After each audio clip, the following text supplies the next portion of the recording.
Do you know that you're a pusher? No? Well, nearly everybody is. Hi, I'm Shawna Schuh, and I've been working with clients for decades now to help them evolve into be master communicators. And here's what I've uncovered. Nearly everyone pushes.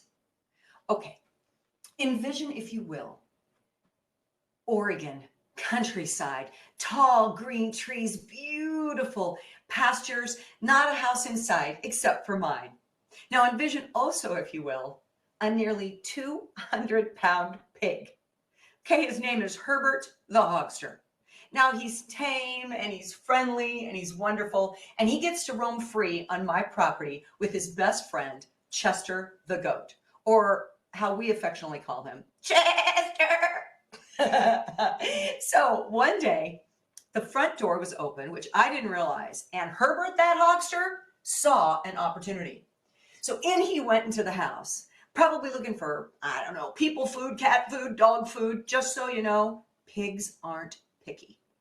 Well, the minute I realized he was in my living room, I immediately got busy. I got behind him and I started pushing on him and pushing on him. And he put his little hoofs in the ground and started squealing. I mean, I don't know if you've ever heard a pig squeal. I can't even do it because it is so loud. It's like as loud as one of the tornado sirens, only like 100 times more. It's ear piercing. So here I am pushing, he's squealing, Herbert's having none of it. So I am having 0 results. So what do? I pushed harder. I got back in there. I couldn't believe he wasn't going. I'm pushing, he's squealing. This is what humans do.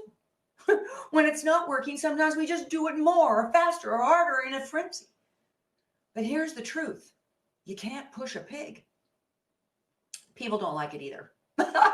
So what is the definition of push? And why do we need to stop doing it? The definition of push is to use force to change something or move something, or to use force to pass through people, or in this case, a pig. Doesn't that sound like the world we're living in right now? Where everybody's pushing everybody else, figuratively and sometimes physically. So when people push back, or they dig in their heels, or in this case, their hooves. So why are we pushing? Well, we push, and I've uncovered this through not only my own tendencies to push, as I just showed you, but all the people I've worked with. And when you watch the world, people push because they want to do something. They push because they want it changed. They push because they have an idea. They push because they feel wrong. They push because it feels like they're doing something. So ask yourself in your life, where are you pushing? Are you pushing your opinion, your belief, your agenda? Are you pushing a family member to do what you want them to do, even if they don't want to do it? Are you pushing for a promotion? Are you pushing to get better? Are you pushing for a sale? When we do this pushing, usually we get pushed back. So in the middle of what I was doing, pushing on this pig, and Herbert doesn't want to go, I just realized I needed to stop. So right now we're going to learn these 4 points that will help you learn a non-push method that will help our neighborhoods. It will help our world. First, stop pushing, just stop. Second, take a deep breath. Let's do that right now together. Good. Let it out. Didn't that feel better? Third, you want to find out what you want in this circumstance with this other person. So we don't live in a world of figuring out what we want. We mostly live in a world of what we don't want. Like, I didn't want him in the house. I knew I didn't want that. What do I really want, though? Well, I want him outside. See the difference in energy there? We live in a world of we don't want. We don't want to make a fool of ourselves. We don't want to take a risk. We don't want to be wrong. We don't want to get fired. We don't want to lose our house. We don't want. But if we really looked at what we want in circumstances, but with another, I want a relationship with this pig because I loved him. I wanted him outside. That gives me and you more opportunity to figure out some solutions. And here's the 4th piece. And it's even more pivotal. Find out what they want. What? Find out what they want.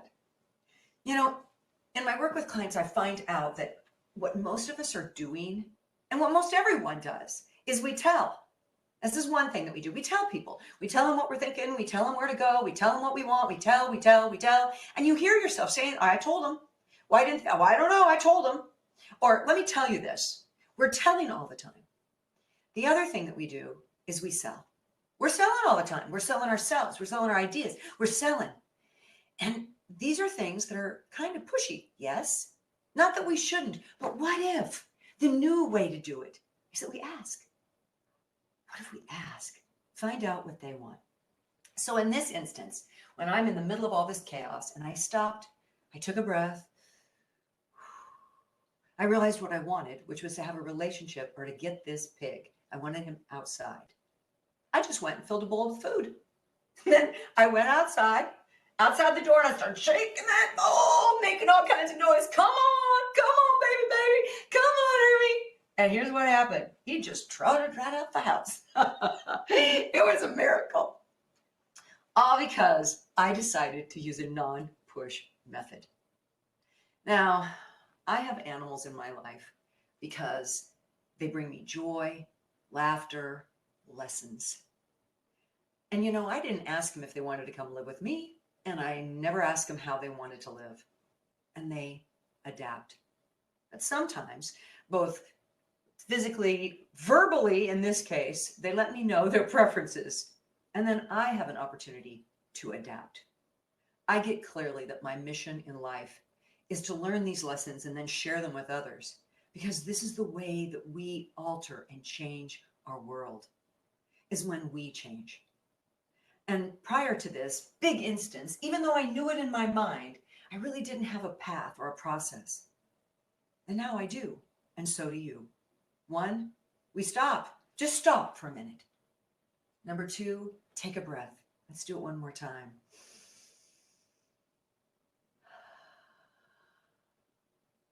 If the world all breathed a little bit deeper, what would happen? 3, we find out what we want in this instance, with this person or in this circumstance. And number 4, we find out what they want. And the best way to do this is to ask. And ask again, and ask again. So now we have this method, which can actually do great things. Because who knew? All I had to do is use food, not force.